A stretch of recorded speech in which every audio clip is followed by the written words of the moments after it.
Welcome to world of technical. मैं अंजलि लक्ष्कार आज आपको वर्कशॉप कैलकुलेशन का बहुत ही महत्वपूर्ण टॉपिक ऊष्मा एवं तापमान हीट एंड टेम्परेचर पढ़ाने जा रही हूँ। इससे पहले हमने इलेक्ट्रिक चैप्टर कंप्लीट किया था। उसमें स्विच, जनरेटर और मोटर किस प्रकार से काम करती है उसके बारे में जानकारी प्राप्त किए थे। आज हम पढ़ने वाले ऊष्मा एवं तापमान। ऊष्मा क्या होती है और तापमान क्या होता है, किस प्रकार से ये कार्य करते हैं, ये सब पढ़ेंगे आज। ऊष्मा ऊष्मा को क्या बोलते हैं? हिट।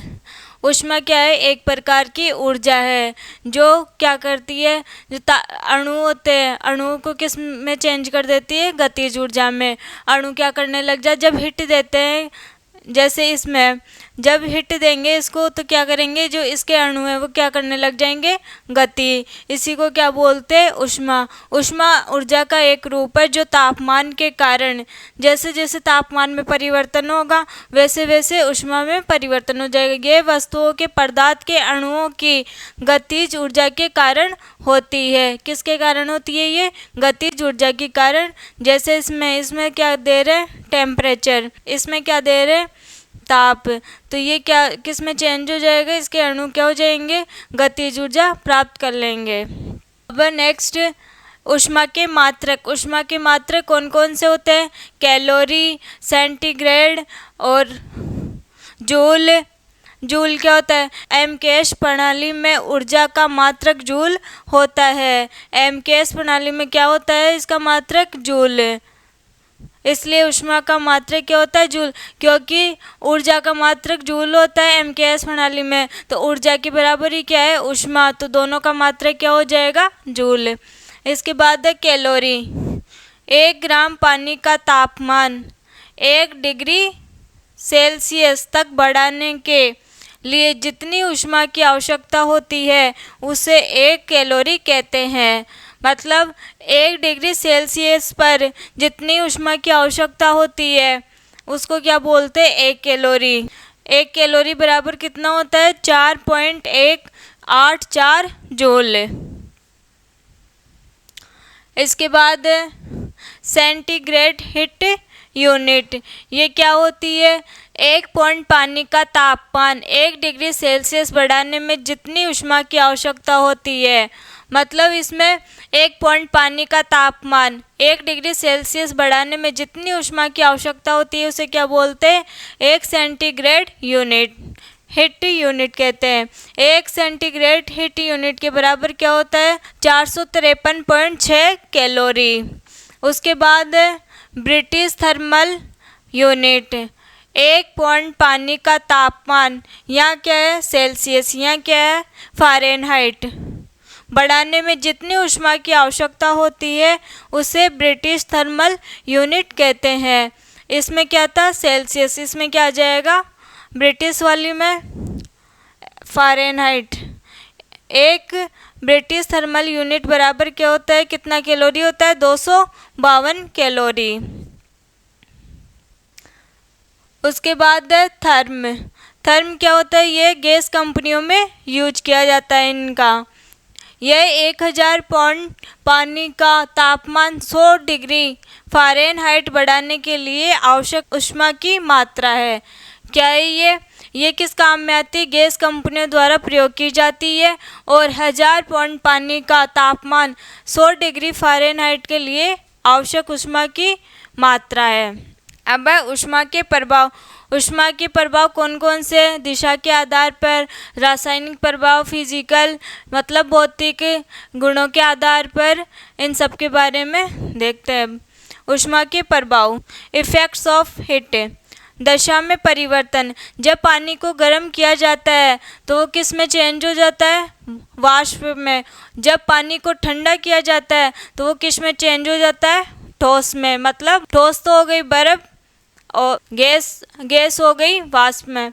मतलब जब पानी को गर्म किया जाता है तो वह वाष्प में बदल जाती है या भाप में बदल जाती है, और जब ठंडा किया जाता है तो वो बर्फ में चेंज हो जाती है।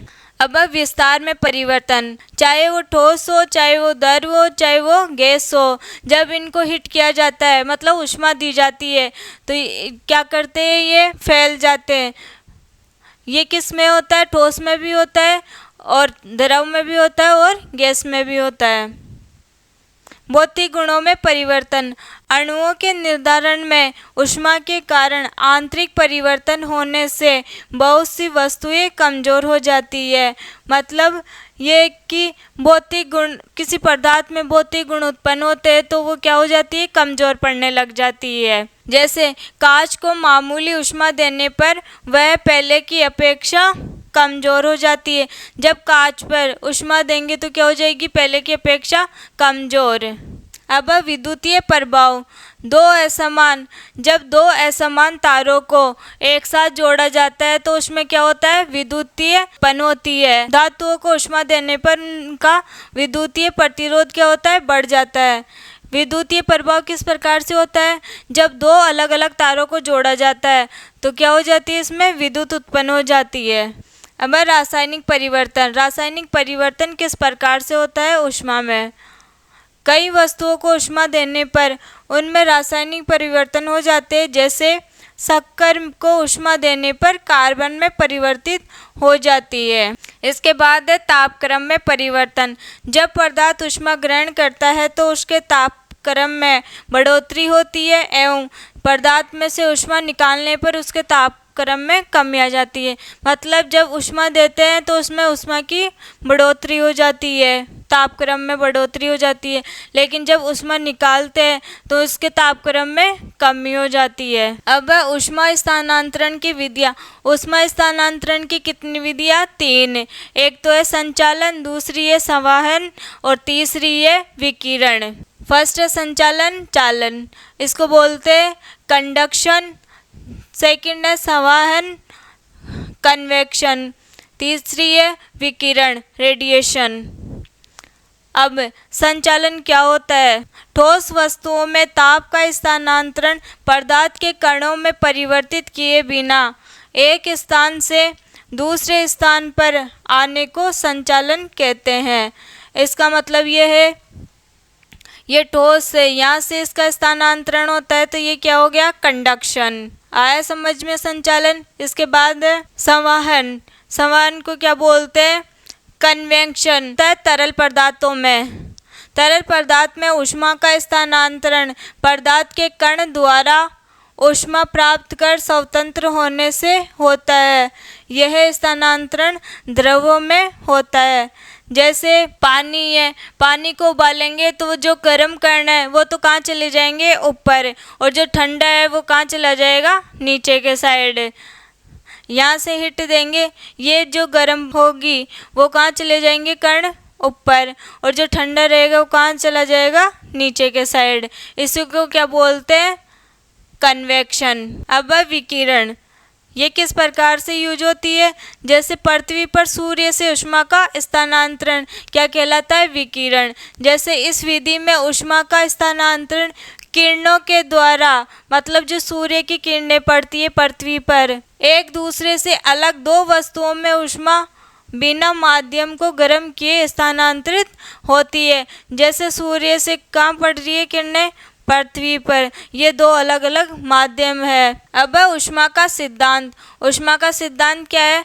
जब दो भिन्न ताप वाली वस्तुओं को एक साथ रखा जाता है तो उसमें ऊष्मा का स्थानांतरण हो जाता है जब तक कि दोनों वस्तुओं का तापमान एक समान न हो। इसका मतलब ये है कि जब दो भिन्न ताप वाली वस्तुओं को एक साथ रखा जाता है तो उनका ऊष्मा का स्थानांतरण तब तक समान रहता है जब तक कि उनका तापमान समान ना हो जाए। अब तापमान। तापमान किसे कहते हैं? वस्तु में स्थित ऊष्मा की वह अवस्था जिससे ये पता चले कि वह अन्य वस्तुओं को ऊष्मा देगी या ऊष्मा लेगी। ये ऐसे बोलना चाह रहे हैं कि जो तापक्रम में परिवर्तन होता है ऊष्मा की वजह से, मतलब ये किसको दर्शाता है? ऊष्मा की अवस्था को, कि ऊष्मा देने पर क्या क्या परिवर्तन हो रहा है। इसकी इकाई क्या होती है? डिग्री। तापमान की इकाई क्या होती है? डिग्री। अब तापमान मापने के उपकरण। निम्न दो प्रकार से होते हैं। एक तो होता है निम्न तापमान यंत्र और दूसरा होता है उच्च तापमान यंत्र।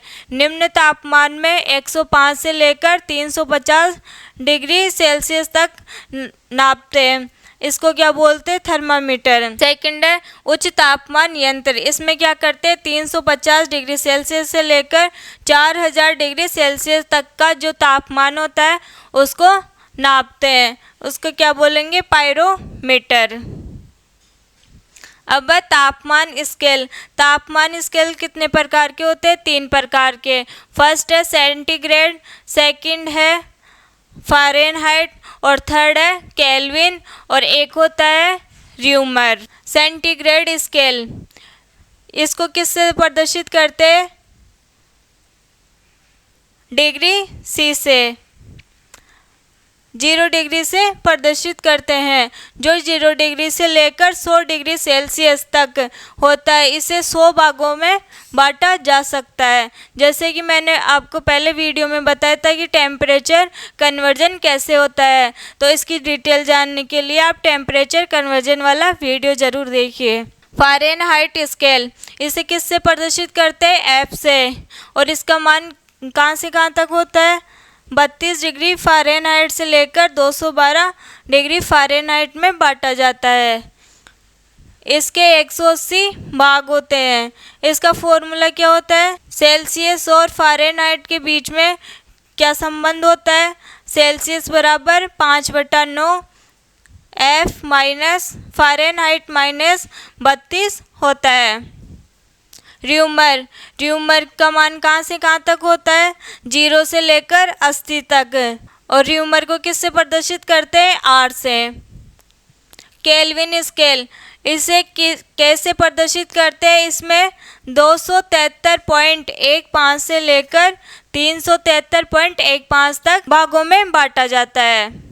अब ऊष्मा एवं तापमान में क्या अंतर होता है, ऊष्मा क्या कार्य करती है और तापमान क्या कार्य करते हैं।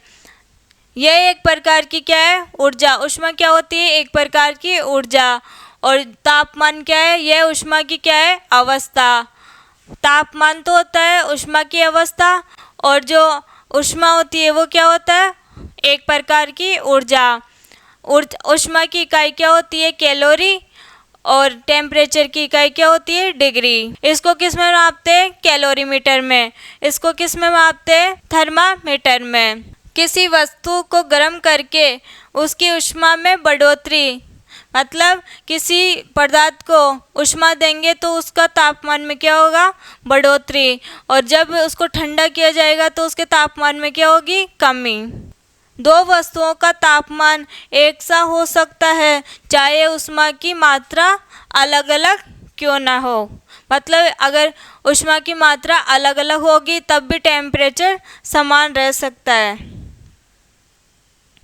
इसके बाद पढ़ेंगे हम ठोस, द्रव, गैस। इनमें जो परिवर्तन होता है, जैसे गैस ठोस किस में चेंज हो, द्रव में, तब उसको क्या बोलते हैं, द्रव से अगर ठोस में चेंज हो तब क्या बोलेंगे, और द्रव से गैस में चेंज होता है तब क्या बोलते हैं, और गैस से द्रव में चेंज होता है उसको क्या बोलते हैं। यह किसी पदार्थ की अवस्था, ठोस, द्रव, गैस से। जैसे जल, जल तीनों अवस्था में रहता है, ठोस में भी रहता है, द्रव में भी रहता है और गैस अवस्था में भी रहता है। ठोस तो कब रहता है वो, जब बर्फ बनता है, और द्रव कब रहता है वो, जब पानी बनता है, और जब पानी को गर्म किया जाता है तो किस में चेंज हो जाता है, गैस में या वाष्प में। जब किसी पदार्थ को ठोस से द्रव में चेंज करते हैं तब उसको क्या बोलते हैं, गलनांक, गलनांक। और जब किसी वस्तु को द्रव से किस में चेंज करते हैं, गैस में, उसको बोलते हैं क्वथनांक। जब किसी वस्तु को ठोस अवस्था से डायरेक्ट किस में चेंज करते हैं, गैस अवस्था में, तो उसको क्या बोलते हैं, ऊर्ध्वपातन। इसका एग्जाम्पल क्या हो जाएगा, कपूर। अब किसी द्रव अवस्था को किस में चेंज करना हो, ठोस अवस्था में, तो उसको क्या बोलेंगे, हिमांक, हिमांक।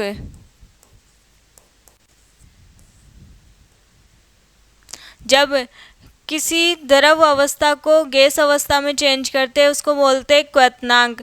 लेकिन जब गैस अवस्था को द्रव अवस्था में चेंज करते हैं तब उसको बोलेंगे, जब किसी पदार्थ को द्रव अवस्था से गैसीय अवस्था में या वाष्प अवस्था में चेंज करते हैं उसको क्या बोलते हैं? वाष्पीकरण। वाष्पीकरण। जब किसी पदार्थ को गैस अवस्था से द्रव अवस्था में चेंज करते हैं या वाष्प अवस्था से द्रव अवस्था में चेंज करते हैं उसको बोलते हैं संघनन। संघनन।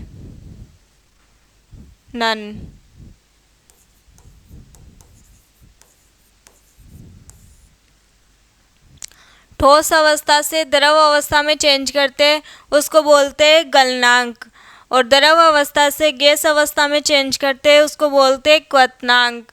जब किसी ठोस पदार्थ को डायरेक्ट किस में चेंज कर रहे हैं? गैस अवस्था में, उसको क्या बोलते हैं? ऊर्ध्वपातन।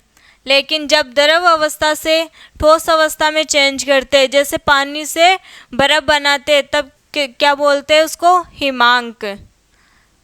ऐसे ही जब द्रव अवस्था से वाष्प में चेंज करते हैं या भाप में चेंज करते हैं उसको क्या बोलते हैं? वाष्पीकरण। जब वाष्पीकरण से वापस किस में चेंज करना हो? द्रव में, तो उसको क्या बोलेंगे? संघनन। आज के लिए इतना ही, अब मिलेंगे नेक्स्ट क्लास में, तब तक के लिए नमस्कार।